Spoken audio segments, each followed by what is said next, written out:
Brexit, will more Remainers voice their fears?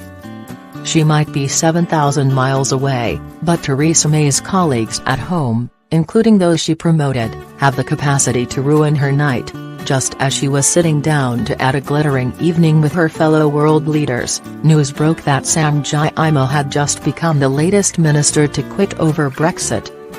He had a specific reason to leave. As a science minister, he was frustrated with arguments between the UK and the EU over the satellite programme Galileo. It's only today that the Prime Minister confirmed that the UK was giving up on those talks. But it is his overall verdict on Mrs May's Brexit compromise that will really hurt. Mr Gyimah was a Remainer, but an early backer of the Prime Minister and part of her leadership campaign back in 2018.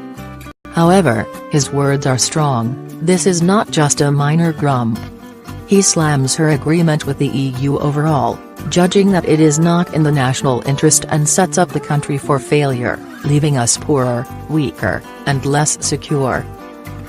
He even says the idea of another referendum should not be dismissed, even if that means the legal process of departure, Article 50, has to be extended.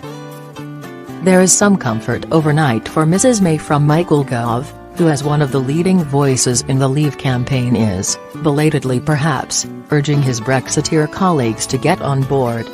In an article for the Daily Mail, Mr Gove warns that if they vote down the PM's compromise, Brexit itself is under threat. But this latest resignation is another sign of how hard it will be for the Prime Minister to pass the vote that could define her future. And perhaps while Brexiteer anger about the deal has been raging for weeks, more former Remainers are yet to voice their fears. One former minister suggested that ministers with doubts, of which there are many, may now be deciding to call time, saying, they are not prepared to go over the cliff for a rotten deal that will be voted down anyway. It's not certain that will happen. But Mr Gyimah is one fewer vote for Mrs May's compromise deal, when she desperately needs every single one.